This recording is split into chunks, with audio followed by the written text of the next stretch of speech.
ఆదిలాబాద్ జిల్లా బజ్జార్ హత్నూర్ మండలంలో మిషన్ కాకతీయ 2వ విడత పనులను ప్రారంభించారు ఎమ్మెల్యే రాథోడ్ బాపురావు. చెరువులో మట్టి తీశారు. దశాబ్దాలుగా పూడుకుపోయిన చెరువుల పూడికతీతతో ఉపయోగంలోకి వస్తుందన్నారు. చెరువుల మరమ్మతులతో గ్రౌండ్ వాటర్ స్టోరేజ్ పెరుగుతుందన్నారు. ఆదిలాబాద్ జిల్లా నిర్మల్లో గోల్డ్ షాప్ వ్యాపారులు ఆందోళన చేపట్టారు. నల్ల బ్యాడ్జీలతో ర్యాలీ నిర్వహించారు. ఆర్డీఓ ఆఫీస్ ముందు ధర్నా చేశారు. కేంద్ర మంత్రి అరుణ్ జైట్లీ దిష్టిబొమ్మ దహనం చేసి నిరసన తెలిపారు. బంగారంపై కేంద్రం పెంచిన ఎక్సైజ్ ట్యాక్స్ ఎత్తివేయాలని డిమాండ్ చేశారు.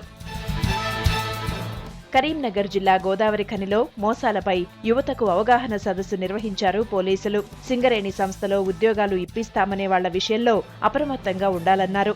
ఆన్లైన్ మోసాలపై జాగ్రత్తగా ఉండాలని సూచించారు. ఎవరైనా నమ్మించే ప్రయత్నం చేస్తే పోలీసులకు సమాచారం ఇవ్వాలన్నారు.